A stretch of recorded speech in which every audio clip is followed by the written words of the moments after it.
Well, the first thing I want to say is just that, just in terms of this work, I've done a little bit of work with Armand before, and I did his Healing the Wounds of History class about 6 years ago.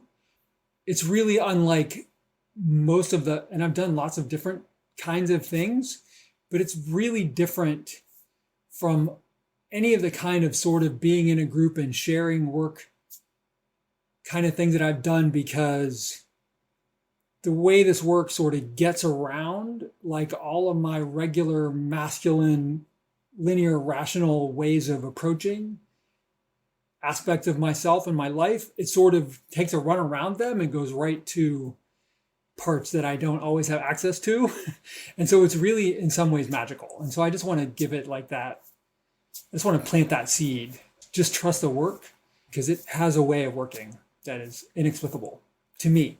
And just to preface the things I'm going to say right now, I just want to encourage you to listen like impressionistically because it's not really about, there's not going to be a test, right? It's not about getting these concepts really down. The things I'm saying is really just to get your juices flowing, to provoke some thoughts. So just notice like images that come up or memories that might come up more than really trying to take in the concepts in some kind of rigorous way. So the thing I want to say is, okay, so we're here to talk about healing the wounds of patriarchy. What do we mean by that? Patriarchy's been around a long time.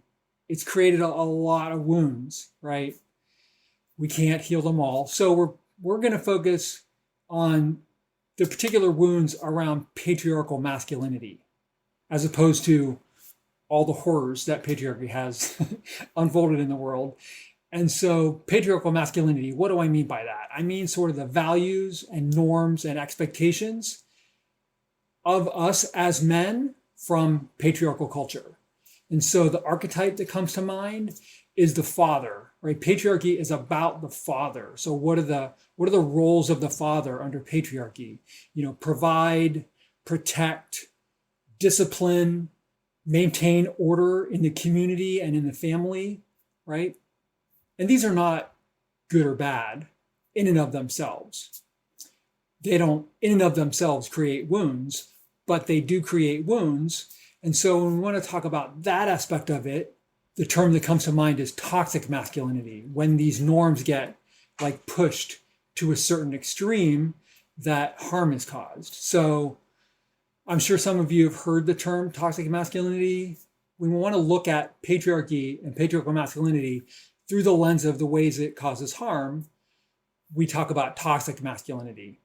I'm sure that some of you have heard the term toxic masculinity. So I want to invite you to like just put in the chat some things that come up when you hear that word, some of the concepts or images or features, qualities of toxic masculinity that come up when you hear that word or that phrase.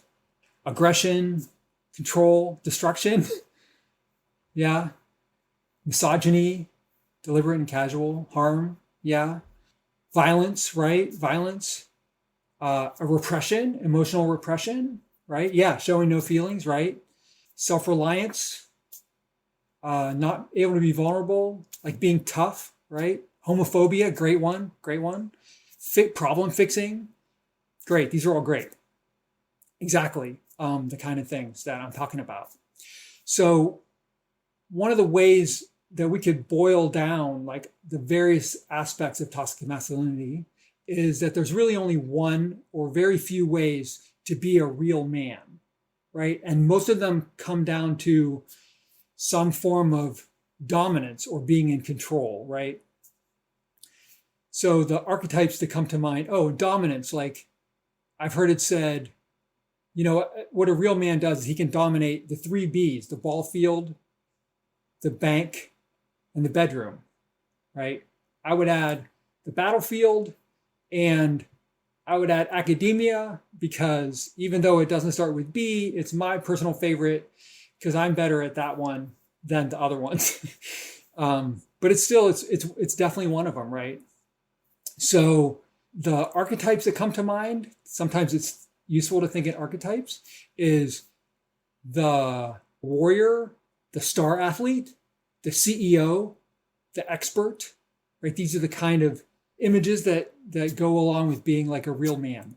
And I want to address the question really quickly about like, to what extent is this just natural? This is just the way men are, because that's the story we're told, right? This is just the way men are. And we can't answer that question, but I want to see if we can reach a consensus that even if to some extent these tendencies or impulses are gendered, it's also true that they're pushed to extremes by our socialization, right? And so let's talk about that. Why do we have a tendency to be toxic sometimes? Not always, and not all of us, but probably all of us sometimes. So we have to go back, right? Not in time. We're not going to go back in time. We're going to go back in our lifespan, right? So we start off little boys, as do little girls, with this tremendous capacity to be connected, right? To engage in mutually responsive, fully present relationships with each other, to be like, we connect with our intimate caregivers in these really deep ways. And we're able to cue into their emotions, and we're able to show up like a 2-year-old, a 3-year-old, boys and girls, no difference. Research shows absolutely no difference between the ways that we're able to show up.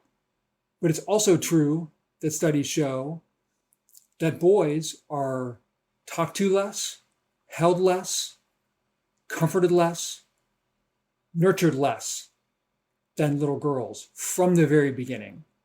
So there's that. Then, as we reach, say, around age 4 or 5, maybe around the time we start to go to school, research also shows that that's when it really starts to take hold in a way that we can really notice how little boys start to lose that capacity for being really emotionally present and really connected, and start moving more in the direction of posturing, right? Of acting a particular way that they feel like they're expected to, right? And so what's that about? I mean, we know what that's about, because all of us, I'm guessing most of us, experienced this experience of being a little boy and then being together with other little boys, and what that's like, right? And what it's like is, like, in many ways awful, right? Because we're forced into this sort of competitive race to be the toughest, or the coolest, or whatever it is, right? So Terry Real has this, he calls the paradox that little boys face, is that we must dominate in order to belong, right? So we want to belong. We have this natural inclination to belong, but the only options we're given is dominate or be dominated, to fit ourselves into this hierarchy, right? To fit ourselves into some kind of a hierarchy. So when we're dominating, or being dominated, we're in a hierarchy. When we're in a hierarchy, it's impossible to be connected. If you're in a hierarchy and you're above or below someone, it's impossible to really be connected, because you can't be in any way vulnerable, right? You can't reveal like that you made a mistake. You can't reveal that you didn't know something. You can't reveal that you're scared, because that will be taken advantage of to put you down, right? For somebody else to try to get above you. Like, that's what we face as little boys on a daily fucking basis, right? So that's the process where we have that capacity to really show up and be present with each other, especially with each other, really drummed out of us through that process. And what this goes to, like, zooming out, I just want to zoom out. Patriarchal culture, what it's doing at that level when we're little boys, what it's enacting at that level, is this way that patriarchal culture, divides the whole human being into 2 halves. And it calls one half masculine, and it calls the other half feminine, right? And then it tells us we have to embody the masculine parts, and we have to disavow the feminine parts.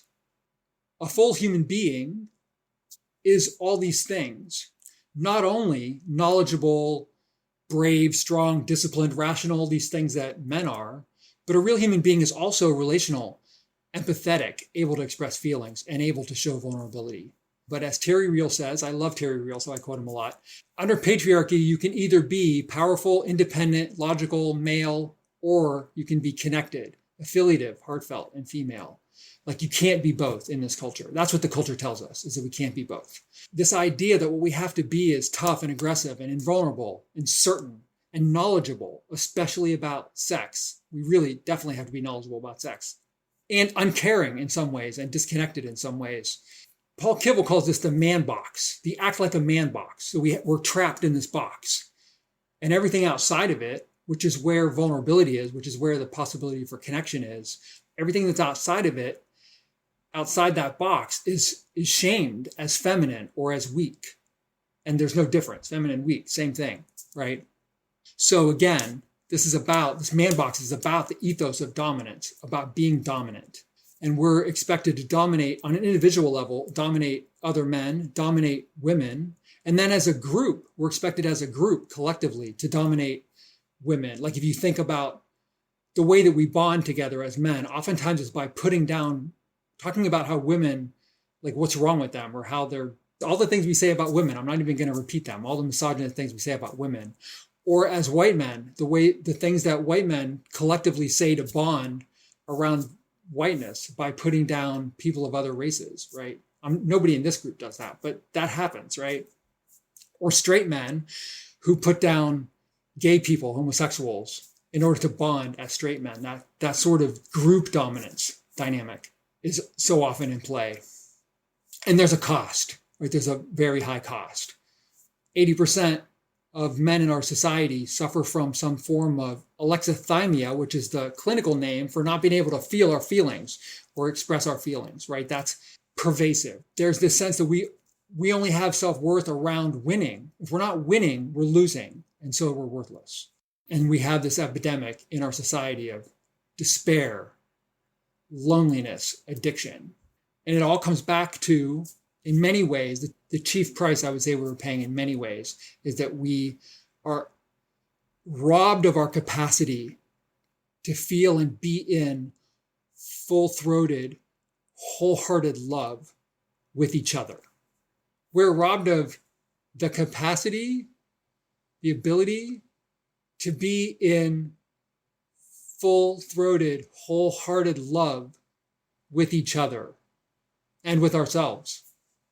We are robbed of the ability, of the capacity to be in full-throated, wholehearted love with each other and with ourselves. And it's painful, and it makes our lives less.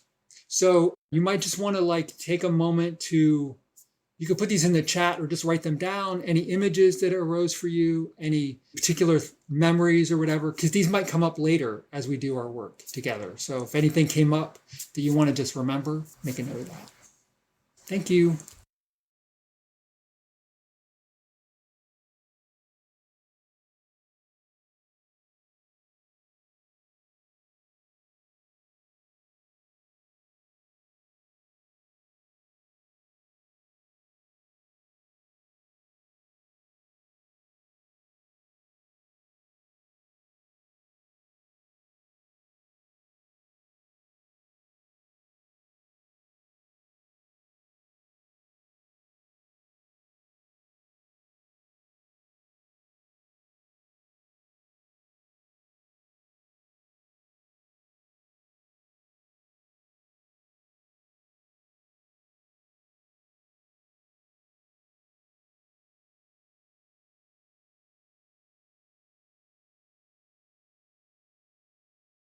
Terry Real has this, he calls the paradox that little boys face is that we must dominate in order to belong.